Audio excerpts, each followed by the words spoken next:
Welcome to Alaska Weather, a production of Alaska Public Media and the National Weather Service, Alaska Region.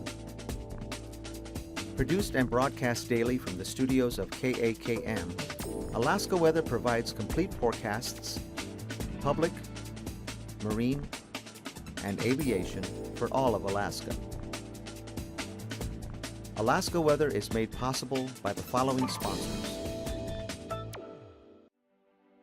If you served in the military, the Alaska VA welcomes you home and thanks you for your service.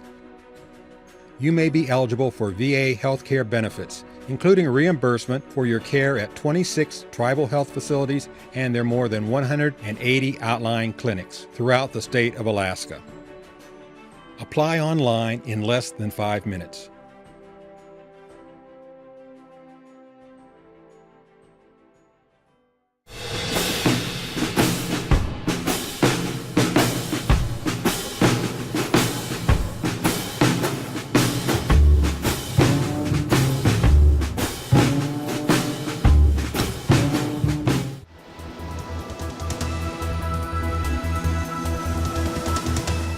The National Weather Service. Good Tuesday, everyone. I'm meteorologist Dave Snider with the National Weather Service. It's the 30th of September now, the final day in September. As always, we encourage you to stay up to date with your local weather information. You can do that easily by using your NOAA weather radio or heading to weather.gov/Alaska or arh.noaa.gov. The weather info line is a great way to stay in touch as you're dialing in the numbers to get your forecast information for your village or community. You can do that and write it down as you go, and then it'll go a little bit faster the next time. 800-472-0391 is the number to call. It's probably already pasted on your phone there. On Twitter, on Facebook, and on YouTube, you can find information during your day. Twitter's a great place to get information from places like NWS Juneau. You get the regional temperature report there, any warnings, watches, or advisories that might go out. And it's a great way to communicate with National Weather Service offices like Fairbanks. NWS Fairbanks will get your information if you tag them. And you can do that also with hashtag AKwx, or simply type in the @ symbol NWS Fairbanks or Juneau or NWS Anchorage, and we'll see that information pop up in our Twitter feed. NWS Alaska is a good place to post some pictures if you've got something neat you'd like to share with us. We'll probably reshare it too, especially if it's some of those really awesome pictures of the Northern Lights. And during the afternoon, the YouTube channel from NWS Anchorage will give you your afternoon map briefing that you're accustomed to seeing there. It's called Alaska Statewide Weather. And of course, you can get that around 4 o'clock or so. And then following that, on alaskapublic.org, you can find the complete broadcast of Alaska weather. Looking out across the Bering Sea, we've got our northerly winds starting to give up a little bit more as high pressure sitting across the Yukon-Kuskokwim Delta. That's allowing this stronger wave of low pressure to work northward, and we're going to have a little bit more of an influence from that northern boundary of winds coming across from east to west in the coming days. A fairly strong system across the very southern edge of the Gulf of Alaska and the North Pacific that's coming away from the Pacific Northwest at this point. In the meantime, a more stronger northerly storm track is working across the northern third of the state. That's bringing snow and some gusty winds across the north slope, poor visibility, and of course much colder weather as well. In the meantime, fog will begin to return in earnest across the Bering Sea as high pressure is still in charge.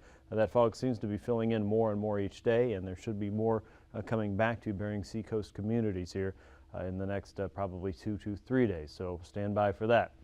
Across the rest of Alaska, southeast picked up a little bit of rain and wind today. In fact, the last 24 hours have been fairly windy for coastal communities along the Gulf, from the Kenai Peninsula to Prince William Sound to southeast. Gusts on the order of 30, 60, maybe even 80 miles per hour, depending on where you are. Whittier, I believe, picked up gusts around 70 miles per hour earlier today, and that has subsided. Juneau, also a blustery day with some wet weather there. Also picked up about 2, 3, even 4/10 of an inch of rain across some areas of southeast. Yakutat, I believe, was about 4/10. Most of south central and southwestern Alaska have enjoyed bright, sunny conditions today, a little bit on the breezy, if not cool side. The further north of the Alaska Range, though, you ran into a considerable number of clouds and at times some passing rain or snow showers combined. It looked like temperatures were hovering in the mid-30s around Fairbanks today, and there were some reports that moisture was freezing on cold surfaces there, so sign that winter is surely on the way. And a look further south towards Sand Point, and on Alaska shows that moisture from that southern storm is working its way back up into the Aleutians. And once again, those east and northeasterly winds will start to pick up a little bit more across the central and eastern chain, as well as more areas across the central and western Gulf, while southeast starts to watch to the south for warmer and wetter air building northward. That will mean probably a return to some winds across the central and southern parts of the archipelago there in the coming days. Here's a look at our surface map right now. Already we've got a little bit of a blast of cooler air working its way southward. That's been wringing out the rain across the central and southern parts of southeast. That's also been responsible for some of the wind, that tight pressure gradient there, forcing a lot of gusts through channeled terrain. And we've seen similar conditions across southwestern Alaska and the Alaska Peninsula, as well as south central. All areas should be seeing improved wind and weather conditions as we go into the next 24 hours. But there's a game changer already working north to try and upset the apple cart a little bit as that flow moves in from the Pacific. You can see the pressure lines already increasing across the North Pacific and the far western Gulf. Watch for areas of showers and light rain to continue across central and southern parts of southeast, with high pressure dropping into the Copper River Basin. There will be some pockets of snow showers possible across the middle Tanana Valley and eastward, but the main focus for any snowfall or wintry type weather will be across the North Slope and the Brooks Range. The further west you go, though, it's still mild enough for showers around Kotzebue Sound to be mainly in liquid form. Same goes for Norton Sound communities. High pressure sitting around Amonic and Newtok out toward Bethel at 1,026 millibars is enough to keep most of the rain and precipitation out of the mix, and there's a lot of dry air associated with it as well, but it is also trapping that marine layer. So watch for a lot of fog across the Bering Sea and across the Bering Sea coast communities. As we look at showers across the Aleutians by tonight, tomorrow, some of that may kind of ebb and flow a little bit. The main focus for precipitation will be a little bit further into the Gulf and across the south-facing coastlines of the Alaska Peninsula, including places like Sand Point, False Pass. Many areas in southeast will be seeing dry weather, but a few showers could pop up during the day, especially along the inner waterways.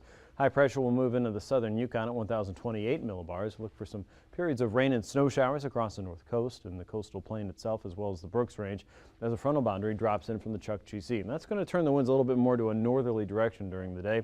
The stronger winds, though, will be picking up across the Alaska Peninsula, south of the Pribilofs, although your winds in the Pribilofs will probably turn into more of a due east situation with winds upwards of 30, perhaps 35 knots. And then the ridge of high pressure extends all the way out toward Kiska and Attu and starts to feed into the next wave of low pressure coming off the Kamchatka Peninsula. That's at 984 millibars there, and that'll start up more of a southerly flow. By Thursday, the cold front's still nudging up against the Brooks Range there across the Arctic. Snow showers will still be possible. The frontal boundary itself doesn't seem to drop southward through the Bering Strait just yet, but enough warm air is positioned in front of that rain and snow showers will be possible around places like Nome all the way up toward Kotzebue and Kivalina, with snow showers into the Yukon Valley, mainly the lower and middle valley there. The Tanana Valley, generally just north of Fairbanks, might see some snow showers. Most areas, though, south of the Yukon will be dealing more with clouds than any precipitation. And for southern communities, it still looks like a fairly dry period through the midweek. The stronger winds will be situated out across the central and western Gulf, as well as southeast. Notice how tight this pressure gradient is getting here. The faster the winds go, it's usually correlated to the pressure difference here that we see on the map here. Each one of these lines is a line of constant pressure, and the tighter packed they are, the faster the winds have to go to kind of equalize things in the rule of physics. High pressure up across eastern Asia will push its way all the way through the Bering Strait. You can see that influence there working its way southward into the North Pacific, and that's all corresponding to low pressure there across the Gulf. So trying to even that whole situation out over our own backyards here in Alaska. Now for southeast, temperatures today were in the mid-40s behind that frontal boundary. Remember, we had a cold front dropping southward into the central and southern parts of southeast by late day, and temperatures were responding as a result of that blast of colder air. Across areas like Petersburg all the way down toward Wrangell, Klawock, Annette, and Ketchikan, even Hyder, things stayed mainly in the lower to mid-50s. Sitka was 50 degrees, 51 in Yakutat. Prince William Sound saw high temperatures today in the lower 50s. Another breezy day there. 49 in Anchorage, 53 in Homer, 51 for folks in Kenai, 52 in Talkeetna. Glen Allen saw a temp around 43 by 4 o'clock. Northway and Eagle were struggling to get to 40 degrees today. The same goes for Fairbanks, 35 around Healy. Fort Greely, 34. It looks like Fort Yukon was hovering at 39 degrees, 28 in Arctic Village, low 30s for the Arctic coast. Barrow 32, Kaktovik 34, 37 in Wainwright. Kotzebue Sound temperatures in the lower to mid 40s today. Shishmaref was 45 with Kotzebue at 43. Nome saw 46 by 4 o'clock. Norton Sound communities in the mid 40s. Galena was 42. McGrath was showing 46. Ambler and Bettles. Well, Ambler wasn't reporting, unfortunately, but Bettles did at 40 degrees. And out toward the lower Kuskokwim, 46 degrees there in Bethlehem, 46 in Nunivak Island, with St. Lawrence Island at 48. Bristol Bay saw temps just shy of 50 degrees, including King Salmon and Dillingham. Dillingham was 48 degrees. Low 50s there around Port Hayden and Pilot Point. Sandpoint 52. False Pass was looking at temps there in the lower 50s as well. The Pribilovs made it up to 50 degrees again, another tropical day for you. 51 in Unalaska and Dutch Harbor, and low 50s for the central and western chain. Now overnight low temperatures will likely stay in the upper 40s for the chain. The west coast generally at or just above the freezing point of 32 degrees, so a little bit warmer than that. 39 in Nome, upper 20s and lower 30s for the Arctic coast. The Chukchi seacoast might be a little bit milder than what you find in Kaktovik. Fort Yukon 26, south central upper 20s and lower 30s. Southeast should be generally above freezing with the exceptions of areas northward of the Lynn Canal. So Haines and Skagway and Yakutat probably a little bit cooler, milder for Ketchikan and Annette, with highs tomorrow back in the mid 50s, about 50 for Haines, Skagway and Juneau. South central, including Prince William Sound, in the mid to upper 40s. Cordova might be a little bit better at 52, 54 in Kodiak, mid 40s for Fairbanks, 33 in Arctic Village, 34 in Hannock-Tuvik Pass, mid 30s for the Arctic coast. As you get out toward Wainwright and southward toward Point Hope and Point Lay, temperatures should warm up a little bit more. Kivalina and Kotzebue in the mid 40s, 46 for Nome. The west coast and the YK Delta in the upper 40s to lower 50s as you get out toward Bristol Bay. The Alaska Peninsula in the mid 50s, 51 for St. Paul and St. George, and lower 50s for the chain for your Wednesday. IFR conditions are expected in this aviation section of our report for areas west of Prudhoe Bay, Dead Horse, all the way toward Barrow and Point Hope and Point Lay into the Noatak and Kobuk valleys, with MVFR expected across a broad area, the lower to middle Yukon Valley and Norton Sound.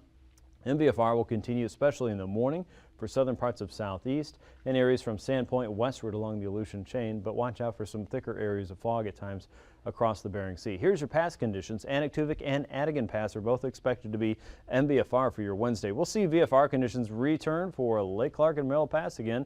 Rainy Pass, probably MVFR toward VFR conditions during the day. Things look better there in Windy Pass as well. Isabel Pass expected to be MVFR for your midweek. Mentasta Pass should be visual flight rule through the day. Tanita Pass should be VFR. Portage Pass expected to be visual throughout your Wednesday, and Chilkoot and White Pass will see improvements as we go through Wednesday afternoon. Freezing levels show signs of winter there, with that cold air dropping southward all the way through the Chugach Mountains. Southeast, you can see the freezing line stopping around Haines and Skagway, right around Juneau, in fact, with the elevated lines between 2,000 and 4,000 feet. Now out across the west, the warmer air is still trying to hold on to the Aleutians in the Alaska Peninsula. The levels there hold around 8,000 feet. And in fact, some of that warm air is making its way northward again to the Bering Strait, with levels as high as 2,000 to 4,000 feet south and west of Barrow toward the Bering Strait. Icing potential is certainly there, with moisture building in above 5,000 feet with a passing frontal boundary overhead. Again, watch for some occasional moderate reports there, and generally along the frontal boundary in the Gulf and south you'll find another opportunity for some light to isolated moderate and maybe a few patches of occasional moderate there. Most of that will be at least at or above 8,000 feet. The jet stream shows a pretty broad area of low pressure just north of Alaska, and that's allowing that northwesterly flow to drive colder air in at the surface. With high pressure over the Bering and low pressure out over the North Pacific, it's a pretty good combination to keep a lot of activity in the north and a lot of wet and warm air across the Pacific. Some of that is going to reach closer to the Aleutians, but right now the focus is really across the north parts of Alaska and across southern sections of southeast. Turbulence potential then, oh, we seem to have missed a couple maps here, but below 4,000 feet across the Chukchi Seacoast, and we'll watch for some chop there across the Aleutians as we get into some occasional moderate along that frontal boundary. Let's see if we pick up our maps here. Here's 3,000 feet, so must have skipped the 9,000 feet. That's all right. We'll look at a west and northwesterly flow across the coastal plain between about 20 and 30 knots. High pressure still sitting around St. Lawrence Island with a south and easterly wind moving out over the Bering. This is really starting to pick up, though, across the western Bering as that eastern Asian storm is slowly working east and north. We've got that weak area of low pressure here sitting right across the central parts of southeast. That's guiding in some light northerly winds there, around 5 knots. A much stronger flow to the west and south, though. You can see those winds around 25, 35 knots over the water, and then once they nose up into the Alaska Peninsula, that's around 40 knots or so. Winds still generally light across the lower to middle Yukon, but they're picking up a little bit there once you get north of the valley toward the Brooks Range foothills. And here's turbulence there. This is a little bit more of what I expected. In fact, this is an old map, so we're just going to blow right on past this and give you a little bit of a teaser report for the ice edge. Here's the sea ice for today.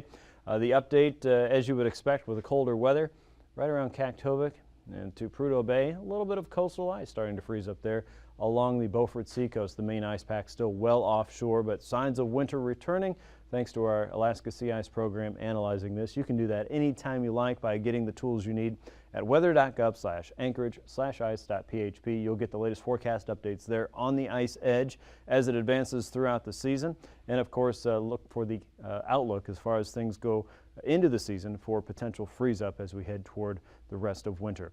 That's a look at your aviation forecast and of course the Sea Ice Edge here. We'll be back with the rest of your marine weather here in just a few minutes. Stay tuned.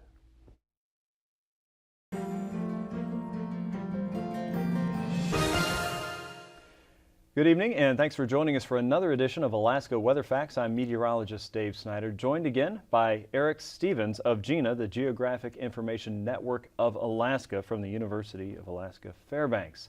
And Eric, thanks so much for joining us again tonight. Happy to be here, Dave. Thanks, Eric. And we've been talking about the complex gathering of information from satellites, looking down on the surface of the planet, and some of those orbits around the planet work for Alaska and some of them don't. There's a lot of challenges with those.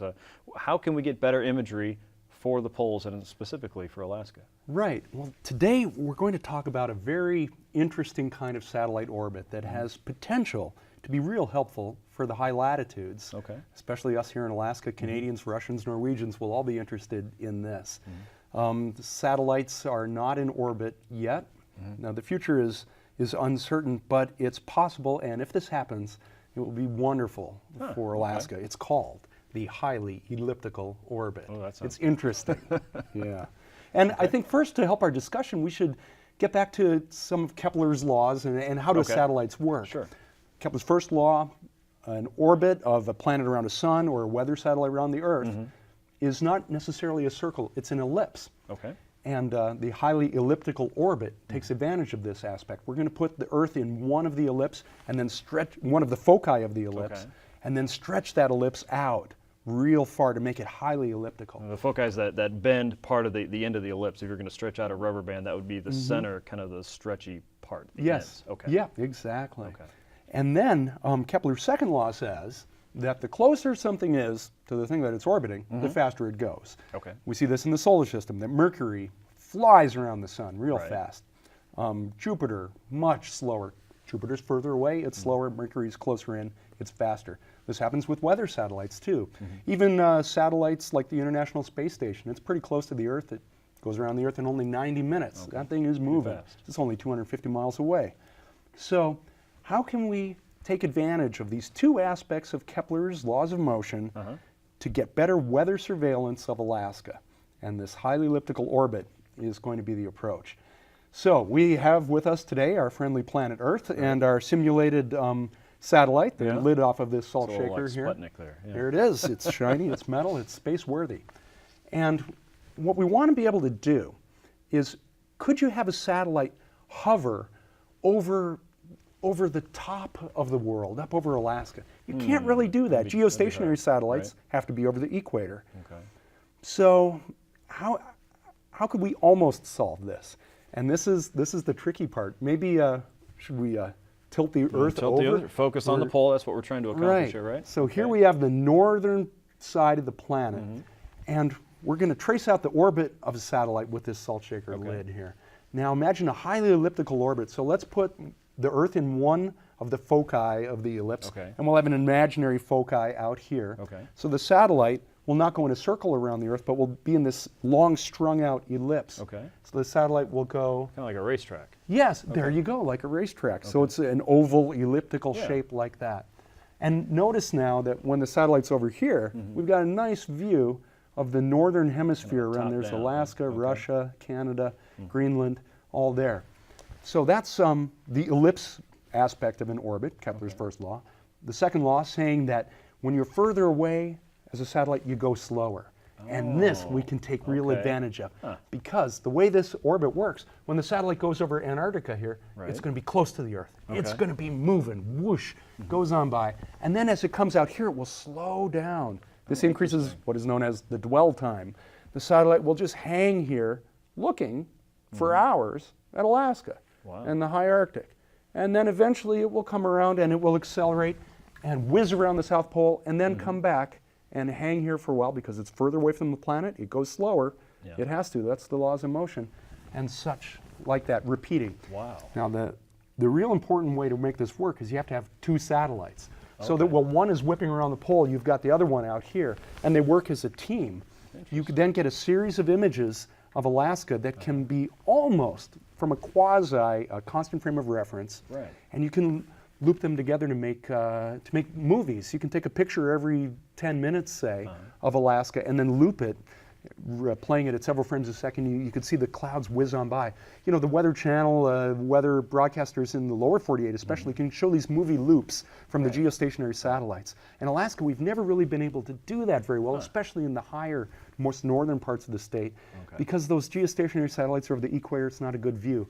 And this highly elliptical orbit, whipping around the South Pole and then dwelling up here, would be a way for us to get that constant frame of reference and do really good weather surveillance over the Arctic, seeing where those storms are, where they're going. Nothing quite like a movie loop of the weather in time to really illustrate what's important, what's going on. And compared to what we have right now, we just have small windows or snapshots of what's going on with the polar orbiters. We don't have that long range view that's looking top down to give us that complete motion picture that helps us understand so much of the atmosphere at this There's point. so many different kinds of satellites. Each has their advantage. Each is important, and the highly elliptical orbit satellite will also fit into that scheme. It's a nifty idea to solve an Alaskan challenge. That's fantastic. Well, that sounds really exciting. And again, a kind of a satellite dream of the future to come. Okay, very good. Thanks for joining us today, Eric. We really appreciate the information. And if you'd like to learn more about what Eric does at GINA, at the University of Alaska Fairbanks, we invite you to visit the web address that you see on your screen there. For Alaska Weather Facts, I'm meteorologist Dave Snider.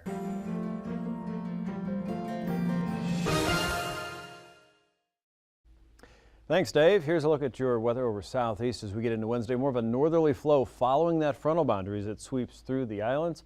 You'll notice that north and northwesterly flows running around 10 to 15 knots in the central and southern parts of southeast, but you get up around the Lynn Canal, that's still going to hold around 30 knots with a 6-foot sea.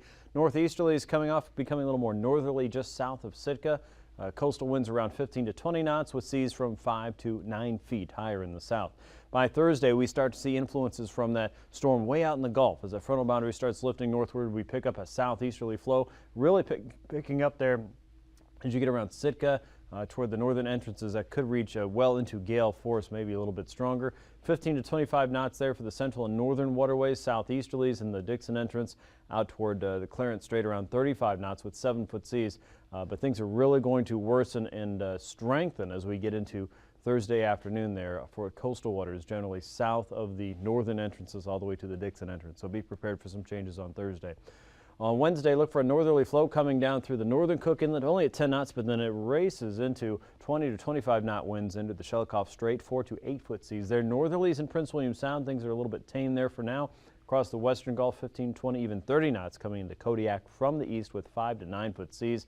That becomes a little more northerly with time on Thursday, responding to, again, low pressure a little bit further south. Some higher gusts may develop there outside of Cordova and Valdez. 9-foot, even 11, 12, 13-foot seas there in the western Gulf and east of the Barrens. 17-foot seas on the eastern side of Kodiak Island with a northerly wind at 35 knots.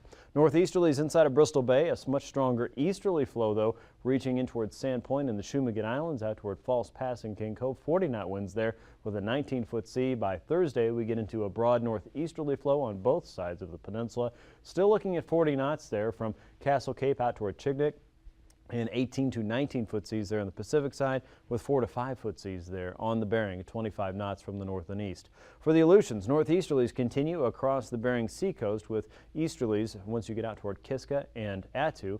More of a 30-knot flow with a 12-foot sea. Across the Pacific side, 9 to 14-foot seas are expected, with much higher winds there on the south side of Nikolsky and Unalaska, 40 knots and a 14-foot sea on Wednesday. By Thursday, the winds diminish. The seas also drop to about 8 to 10 feet. 9 to 14-foot seas there on the Bering side, with 25-knot winds from the north and east, and 15 to 20-knot winds out in the west. But notice we've got more of a westerly flow developing here as a frontal boundary is trying to work its way eastward toward Kiska. So 20 knots from the west in Attu with a 13-foot sea. Across the west coast, high pressure is still in charge, but notice that storm's influences there on the southern areas of the Bering. A northeasterly flow, 25 knots with a 6-foot sea, easterly sweeping across the Pribilofs with a 9-foot sea, and westerlies for St. Lawrence Island at 20 knots, becoming northerly on Thursday. The north winds sweep down the west coast and the western capes at 25 knots with a 6-foot sea in the Kuskokwim Delta, and northeasterlies crossing the Pribilofs at 25 knots with a 9-foot sea.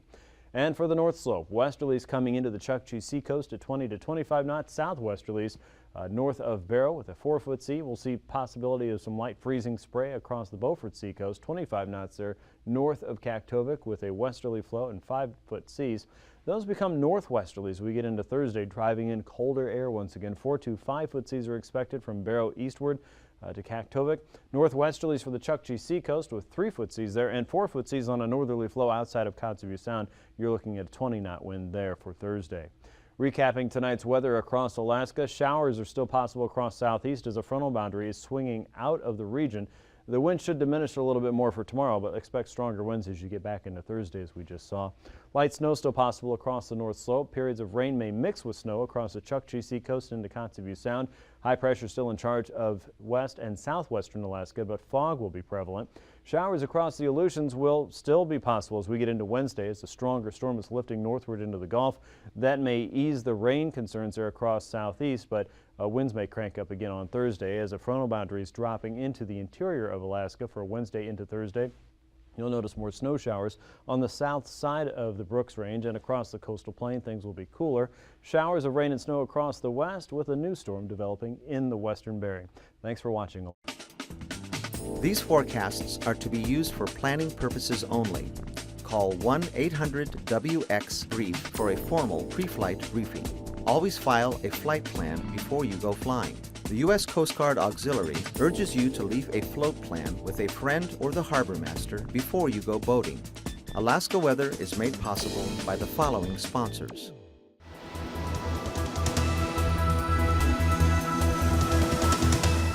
The National Weather Service. Indie Alaska is an innovative weekly web series capturing the diverse and colorful lifestyle of Alaskans. Real stories of everyday Alaskans at work and play. Supported in part by Alyeska Pipeline Service Company.